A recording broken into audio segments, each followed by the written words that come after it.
আমেৰিকাৰ 7টা দিন মধ্যপ্ৰাচ্যত কি হৈ আছে আমি সমগ্ৰ বিশ্বই দেখিছো প্ৰত্যেকটো মুহূৰ্ততে এই যুদ্ধৰ প্ৰেক্ষাপট সলনি হৈছে কাৰণ এই যুদ্ধখনৰ মাজত আমেৰিকা সোমাই পৰিছে এবাৰ আমেৰিকাৰ পুনপটীয়া হুংকাৰ ইৰানৰ প্ৰতি ইতিমধ্যে আমেৰিকাৰ ফালৰ পৰা এটা ডাঙৰ বাৰ্তা আহিছে তেওঁলোকে এটা দাবী কৰিছে যে আমেৰিকাৰ নিয়ন্ত্ৰণত এতিয়া ইৰানৰ আকাশমাৰ্গ আছে আৰু তাৰ পাছতে বাৰম্বাৰ তেওঁলোকে ইৰানক হকিয়াই আছে আমেৰিকাৰ ৰাষ্ট্ৰপতি গৰাকীয়ে কৈছে ইৰানৰ যি সৰ্বোচ্চ নেতা আয়াতুল্লাহ আলী খমেনি তেখেতে অতি শীঘ্ৰেই আত্মসমৰ্পণ কৰক অন্যথা পৰিস্থিতি অধিক ভয়ংকৰ হ'ব আৰু আমেৰিকাই কোনো কাৰণত ইৰানৰ সাধাৰণ নাগৰিকক টাৰ্গেট কৰিব বিচৰা নাই তাৰ কাৰণে আত্মসমৰ্পণ কৰক আয়াতুল্লাহ আলী খমেনিয়ে নহলে ভয়ংকৰ আক্ৰমণ হ'ব কাৰণ কালিৰ দিনটোতো ডনাল্ড ট্ৰাম্পৰ ফালৰ পৰা কেইবাটাও ভাবুকি ভৰা বাৰ্তা পোৱা গৈছিল তেওঁলোকে বাৰম্বাৰ ইৰানৰ ৰাজধানী তেহৰানখন খালি কৰিবলৈ সাধাৰণ নাগৰিকক তেওঁলোকে ধমক দিছিল আপকীয়াকৈ কৈছিল তেহৰান খালি কৰক অন্যথা মৃত্যু অনিবাৰ্য তাৰ পৰা এটা কথা প্ৰমাণ পোৱা যায় যে আমেৰিকায়ো ইৰানৰ ওপৰত আক্ৰমণ কৰিবলৈ কুচকাৱাজ প্ৰায় প্ৰস্তুতি সম্পূৰ্ণ কৰিছে ইতিমধ্যে কালিৰ দিনটোত G7 এৰি পেলাই ডনাল্ড ট্ৰাম্প যেতিয়া ৱাশ্বিংটনলৈ ঘূৰি গৈছিল তেতিয়া সকলোৰে মনত প্ৰশ্ন হৈছিল এনে কি ইমান গুৰুত্বপূৰ্ণ কথা আহিল যি কাৰণে G7ৰ নিচিনা এখন গুৰুত্বপূৰ্ণ সমগ্ৰ বিশ্বৰ কেইবাটাও ডাঙৰ ডাঙৰ বিষয়ক লৈ এই G7ত আলোচনা কৰা কথা আছিল য'ত ফ্ৰান্সৰ প্ৰতিনিধি আছিল ইটালীৰ প্ৰতিনিধি আছিল চীনৰ প্ৰতিনিধি আছিল প্ৰধানমন্ত্ৰী নৰেন্দ্ৰ মোদী আছিল সমগ্ৰ বিশ্বৰ দেশসমূহ তাত একত্ৰিত হৈছিল দেশৰ প্ৰতিনিধিসকল একত্ৰিত হৈছিল কিন্তু হঠাৎ মই যাব লাগিব বুলি কৈ G7ৰ প্ৰতিনিধিসকলক বা নেতৃত্বক লৈ বিদায় দিছিল ডনাল্ড ট্ৰাম্পে তেতিয়াই সমগ্ৰ বিশ্বই গম পাইছিল এটো এটা অখনি সংকেত কি কাৰণত হঠাৎ ডনাল্ড ট্ৰাম্প তালৈ যাব লগা হ'ল কাৰণ ইৰান আৰু ইজৰাইলৰ যুদ্ধখন ৰখিব বিচৰা নাই ইৰানেও আত্মসমৰ্পণ কৰা নাই আৰু আপকীয়াকৈ ইজৰাইলক সহযোগ কৰি বা ইজৰাইলৰ কান্ধত বন্দুক থৈ এই যুদ্ধখন যে আমেৰিকাই লগাইছে সেইটো ইতিমধ্যে স্পষ্ট হৈ পৰিছে কাৰণ আজিৰ দিনটোত যদি এতিয়া আপোনালোকক ক'বলৈ যাওঁ আমেৰিকাই প্ৰত্যক্ষভাৱে এই যুদ্ধখনত সোমাই পৰিছে ডাঙৰ ষ্টেটমেন্ট আহিছে ডনাল্ড ট্ৰাম্পে এটা কথা কৈছে আমেৰিকাৰ ফালৰ পৰা এটা কথা কোৱা হৈছে খোমেনি কোট লুকাই আছে আমি জানো আমাৰ একেবাৰে সহজ লক্ষ্য খোমেনি ইৰানৰ সৰ্বোচ্চ নেতা আয়াতুল্লাহ আলী খোমেনিক বিচাৰিবলৈ আমেৰিকাৰ 1 মিনিট সময় নালাগে বুলি ডনাল্ড ট্ৰাম্পে ইতিমধ্যে কৈছে তেওঁক আমি বিচাৰিব পাৰো কিন্তু ইৰানৰ গোপন স্থানত আমি তেওঁক হত্যা কৰিব নিবিচাৰো আমি সমগ্ৰ ঘটনা সমগ্ৰ বিশ্বৰ সন্মুখত আলী খোমেনিক আনিব বিচাৰিছো ডনাল্ড ট্ৰাম্পৰ এই দাবী আৰু ডনাল্ড ট্ৰাম্পে এই কথা কৈছে যদিহে নিজৰ দেশবাসীৰ প্ৰাণ বা প্ৰাণৰ কথা চিন্তা কৰে খোমেনিয়ে তেন্তে তেওঁ আত্মসমৰ্পণ কৰক আৰু এই যুদ্ধখন বন্ধ কৰক ইজৰাইলৰ সন্মুখত আঠু কাঢ়ক ইৰানে তেতিয়াহে এই যুদ্ধখন সমাপ্ত হ'ব আৰু লগতে আৰু এটা ষ্টেটমেন্টও আহিছে হেতু কথা কোৱা হৈছে যে আয়াতুল্লাহ আলী খোমেনিক হত্যা কৰাৰ পাছতে বা তেখেতক সেনাবাহিনীত তেখেতৰ প্ৰাণ যোৱাৰ পাছতেই এই যুদ্ধখন শেষ হ'ব এই ৰক্তক্ষয়ী যুদ্ধৰ শেষ হ'ব বুলি কৈ আছে লগতে কৈছে আমেৰিকাৰ বাবে খোমেনি এতিয়া মাত্ৰ এটা সহজ লক্ষ্য কিন্তু আমেৰিকাৰ খোমেনিক হত্যা কৰিব বিচৰা নাই ইৰানৰ মাটিত কাৰণ ক্ষেপণাস্ত্ৰ আক্ৰমণৰে আমেৰিকাই ইৰানৰ সাধাৰণ জনতাৰ ক্ষতি কৰিব বিচৰা নাই গতিকে খোমেনি আত্মসমৰ্পণ কৰক একে সময়তেই আমেৰিকাই অধিক সময় অপেক্ষা নকৰে বুলি খোমেনিক হকিয়াই দিছে ডনাল্ড ট্ৰাম্পে এদিন বা দুদিন তাৰ পিছত কিন্তু আমেৰিকাই ইতিমধ্যে ইৰানৰ ওপৰত আক্ৰমণৰ সকলো প্ৰস্তুতি সম্পন্ন কৰিছে ইতিমধ্যে কোৱা হৈছে যে ইৰানৰ যি আকাশমাৰ্গ সেয়া আমেৰিকাৰ নিয়ন্ত্ৰণত আছে তেওঁলোকে আক্ৰমণ কৰিব পাৰে যদিহে পূৰ্ণ পৰ্যায়ৰ যুদ্ধ ইতিমধ্যে আৰম্ভ হৈছে দুখন দেশৰ মাজত যুযুধান ইৰান ইজৰাইলৰ যুদ্ধত মধ্যপ্ৰাচ্যত জুই জ্বলিছে তাত যদি পুনৰ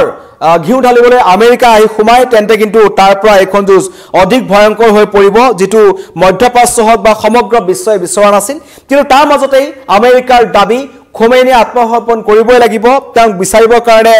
একেবাৰে কম সময় প্ৰয়োজন আমেৰিকাক কিন্তু ইৰানৰ সৰ্বোচ্চ নেতাগৰাকীক তেওঁলোকে ইৰানৰ ভূমিত মাৰিব বিচৰা নাই তেওঁক আত্মসমৰ্পণ কৰিব বিচাৰিছে আৰু এইটো হৈছে ইৰানৰ কাৰণে এটা আত্মসন্মানত আঘাত লগা কথা ইৰানৰ যি সৰ্বোচ্চ নেতা আছে আয়াতুল্লাহ আলী খোমেনি তেওঁ কালি এখন সংবাদমেল তেওঁ পাতিছিল তেওঁ সমগ্ৰ বিশ্বৰ সন্মুখত এটা কথা কৈছে আমেৰিকাৰ দৰে দেশৰ যি দেখে অন্য দেশৰ ভিতৰত বা অখণ্ডতা বা তেওঁলোকৰ স্বাধীনতা বা ভিতৰুৱা কথাসমূহত মাত মাতে তেনে দেশৰ কথাত ইৰাণ উঠা বহা নকৰে ইৰাণে প্ৰথম দিনাখনে এটা কথা ঘোষণা কৰি দিছিল যে যদিহে ইজৰাইলৰ সৈতে যুদ্ধ দিবলৈ আমেৰিকা আহে ব্ৰিটেইন আহে যিসমূহ দেশৰ শান্তি বাহিনী বুলি তেওঁলোকে কৈছে নাটো বাহিনীৰ কথা কৈছে লগতে যি সিৰিয়া ইৰাক এইবোৰত যি তেওঁলোকৰ সেনা বাহিনী এতিয়াও আছে সেইসমূহ দেখে যদি ইৰাণৰ কাৰণে কিবা কাৰণত ইৰাণৰ বিৰুদ্ধে যুঁজিবলৈ আহে তেন্তে পৰিণাম ভয়ংকৰ হ'ব আৰু সেয়া পৰিণাম সময়ত দেখা যাব এই কথা খুমেইনিয়ে কৈছিল আৰু সেই খুমেইনিক বাৰম্বাৰ ডনাল্ড ট্ৰাম্পে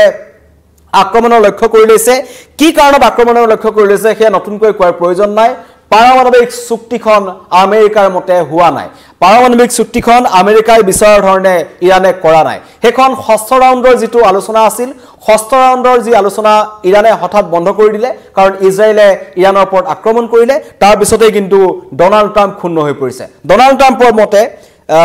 ইৰাণত কোনো ধৰণৰ পাৰমাণৱিক ক্ষেপণাস্ত্ৰ থাকিব নালাগিব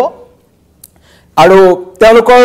যিদৰে আমেৰিকাই বিচাৰে সেই ধৰণে ইৰাণে কাম কৰিব লাগিব কিন্তু ইৰাণ নাচুৰবান্দা ইৰাণে আমেৰিকাৰ মতে কাম নকৰে বিশ্বৰ বহু কেইখন দেশ আছে এতিয়া ভাৰতেও কিন্তু আমেৰিকাৰ সৈতে যেতিয়া পাকিস্তান আৰু ভাৰতৰ মাজত যিখন অপাৰেচন সিন্দুৰৰ পিছত যিটো পৰিস্থিতি দেখা পোৱা গ'ল তাতো আমেৰিকাৰ এটা প্ৰত্যক্ষভাৱে তেওঁলোকৰ চাপ দিব বিচাৰিছিল ভাৰতৰ ওপৰত তেওঁলোকে দাবী বা এটা প্ৰেছাৰ বনাব বিচাৰিছিল যে যাতে পাকিস্তানৰ সন্মুখত বা অৰ্থনৈতিক দিশৰ ফালৰ পৰা আহিয়ে ভাৰতে পাকিস্তানৰ সন্মুখত যুদ্ধবিৰতি কৰা বুলি আমেৰিকাই দাবী কৰিছিল কিন্তু সেইটো কথাও ভাৰতে নৎসাত কৰিছিল ঠিক একেদৰে এতিয়া ইৰাণৰ যিজন সৰ্বোচ্চ নেতা আছে খমেইনি তেওঁ এটা কথা কৈছে যে কোনো কাৰণত তেওঁ আমেৰিকাৰ কথা মতে উঠা বহা নকৰে সেই কথা স্পষ্ট কৰি দিয়াৰ পিছত এটা ডনাল্ড ট্ৰাম্পে যুযুধান মন্তব্য লৈছে যুযুধান স্থিতিত আছে কালিৰ দিনটোত ৱাশ্বিংটনৰ ৱাৰ জোনৰ কথা বা ৱাৰ ৰুমৰ কথা প্ৰাসংগিক হৈ পৰিছিল কাৰণ G7 এৰি হঠাৎ তেওঁ যেতিয়া গুচি গৈছিল সমগ্ৰ বিশ্বৰ চকু আছিল আমেৰিকাৰ ওপৰত আৰু মধ্যপ্ৰাচ্যত আমেৰিকাৰ স্থিতি বা আমেৰিকাৰ ভূমিকা ইয়াৰ পূৰ্বৰ পৰা আমি দেখি আহিছো ইৰাকৰ সাদ্দাম হুছেইনক কি ধৰণেৰে গাঁতৰ পৰা উলিয়াই আমেৰিকাই লৈ গৈছিল আৰু সেই আৰম্ভণি কেনেকৈ হৈছিল সেই যুঁজৰ আৰম্ভণি কেনেকৈ হৈছিল ইৰাণৰ সৈতে প্ৰায় মিল আছে সামঞ্জস্য আছে আমেৰিকাৰ কথা নুশুনাৰ কাৰণে এই যুঁজৰ আৰম্ভণি হৈছিল ঠিক একেদৰে ইৰাণৰ ক্ষেত্ৰতো একে হ'বলৈ গৈ আছে এটা সমগ্ৰ বিশ্বৰ এটা কথা ভাবিছে বিশ্ববাসীৰ মনত প্ৰশ্ন যে আয়াতুল্লাহ আলী খোমেনিৰো সাদ্দাম হুছেইনৰ দৰে অৱস্থা হ'ব নেকি যদিহে যুঁজখন হয় কাৰণ ইজৰাইল আৰু ইৰাণৰ যুঁজ চলি আছে মই ইতিমধ্যে কৈছো দূৰত্ব প্ৰায় 2000 কিলোমিটাৰ ইৰাণ আৰু ইজৰাইলৰ মাজত তিনিখন দেশ আছে জৰ্ডান আছে সিৰিয়া আছে ইৰাকৰ ভূখণ্ড আছে 2000 কিলোমিটাৰ অতিক্ৰম কৰি ইজৰাইলে 7টা দিন অহৰহ ইৰাণৰ ওপৰত আক্ৰমণ কৰিছে ইৰাণৰ প্ৰত্যাক্ৰমণ কৰিছে কিন্তু ইজৰাইলে কৰা আক্ৰমণৰ স্থিতি বা ধৰণ কিছু বেলেগ কাৰণ তেওঁলোকে টাৰ্গেট কৰিছে পাৰমাণৱিক যিসমূহ প্ৰকল্প আছে য'ত পাৰমাণৱিক পৰীক্ষাসমূহ হৈছে ক্ষেপণাস্ত্ৰ নিৰ্মাণৰ কাম চলি আছে য'ত তেওঁলোকে ইউৰেনিয়াম ধৰক বা অন্য ধৰণৰ বস্তু মজুত কৰি ৰাখিছে সেই সমূহত ইজৰাইলে টাৰ্গেট কৰি আছে ঠিক একেদৰে তেওঁলোকৰ যি শীৰ্ষ পৰ্যায়ৰ নেতা বাঘেৰ পিছত সাদমানিৰ পিছত এতিয়া টাৰ্গেট হৈছে যিজন সৰ্বোচ্চ নেতা তেওঁলোকৰ আয়াতুল্লাহ আলী খোমেনি তেওঁক টাৰ্গেট কৰি আছে ইজৰাইল আৰু আমেৰিকাই আৰু ভাবিছে যদিহে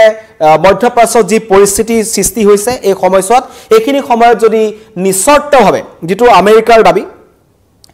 এবাৰ আয়াতুল্লাহ আলী খোমেনিক নিশ্চৰ্ত আত্মসমৰ্পণৰ আহ্বান জনাইছে ডনাল্ড ট্ৰাম্পে আৰু কৈছে যদিহে আত্মসমৰ্পণ নকৰে তেন্তে তেওঁৰ মৃত্যু অনিবাৰ্য তেহৰানৰ সাধাৰণ নাগৰিকক ইতিমধ্যে ডনাল্ড ট্ৰাম্পে সকিয়নি দিছিল তাৰ পাছতে ভাৰতৰ বা চীনৰ বিশেষকৈ ভাৰতৰ চীনৰ ক্ষেত্ৰত তৎপৰতা অধিক দেখিবলৈ পোৱা গৈছে চীনো আহি পেলাই এই যুঁজখনত আওপক্ৰিয়াকৈ সোমাইছে কাৰণ কালিৰ দিনটোত আমি দেখিছিলো চীনৰো কেইবাখনো যুদ্ধ জাহাজ তেওঁলোকে মুকলাই দিছে তেওঁলোকে আওপক্ৰিয়াকৈ ইজৰাইলক সমৰ্থন কৰি আছে এই ক্ষেত্ৰটোত আমেৰিকাৰ সৈতে একেটা ঘাটতে আহি পেলাই চীন উপস্থিত হৈছে তেনে পৰিস্থিতিত সংকটত পৰিব পাৰে ইৰাণ আৰু ইতিমধ্যে বিশেষজ্ঞসকলৰ বা সমগ্ৰ বিশ্বৰ যিবোৰ চোৰাংচোৱা সংস্থা আছে তেওঁলোকৰ ফালৰ পৰা এটা কথা স্পষ্ট হৈছে যে ইৰাণ আক্ৰমণৰ প্ৰস্তুতি আমেৰিকাই ইতিমধ্যে সম্পূৰ্ণ কৰিছে মাত্ৰ আত্মসমৰ্পণৰ কাৰণে ৰখি আছে যদিহে কিবা কাৰণত খোমেনিয়ে আত্মসমৰ্পণ কৰে ডনাল্ড ট্ৰাম্পৰ সকিয়নিত যদি খোমেনিয়ে ভয় খাই আত্মসমৰ্পণ কৰে তেন্তেহে আমেৰিকাই ইৰাণৰ ওপৰত আক্ৰমণ নকৰে অন্যথা আক্ৰমণ কৰিব কাৰণ আজি পুৱাৰ ভাগত সোশ্যাল মিডিয়াত বা এক্স যুগে ডনাল্ড ট্ৰাম্পে এটা ডাঙৰ দাবী কৰিছে যে ইৰাণৰ আকাশমাৰ্গ এতিয়া আমেৰিকাৰ নিয়ন্ত্ৰণত আছে তাৰ মাজতেই আমেৰিকা আৰু ইউৰোপীয় ইউনিয়নৰ দেশসমূহৰ শক্তিত বলিয়ান হৈ ইজৰাইলে ইৰাণৰ ওপৰত ধাৰাবাহিক আক্ৰমণ অব্যাহত ৰাখিছে তাৰ মাজতেই 5টা দিনত দুজনকৈ ডাঙৰ নেতাৰ ইৰাণৰ শীৰ্ষ নেতাৰ মৃত্যু হৈছে সেনাবাহিনীৰ যেজন বাঘেৰি প্ৰথম অৱস্থাত বাঘেৰিৰ পিছত সাদমানিৰ পিছত এবাৰ টাৰ্গেট হৈছে আলী খোমেনিক যদি কিবা কাৰণত আত্মসমৰ্পণ নকৰে তেন্তে এই যুঁজখন অধিক ভয়ংকৰ দিশত হৈ থাকিব আৰু সকলোৱে ভয় কৰিছে সকলোৰে মনত আশংকা এই ইৰাণ ইজৰাইলৰ যুদ্ধৰ মাজত কিবা কাৰণত যদি আমেৰিকাই যি ধৰণে পোনপটীয়াকৈ তেওঁলোক আহি সোমাইছে তে ইয়াৰ পৰা কিন্তু তৃতীয় বিশ্বযুদ্ধৰো আৰম্ভ হ'ব পাৰে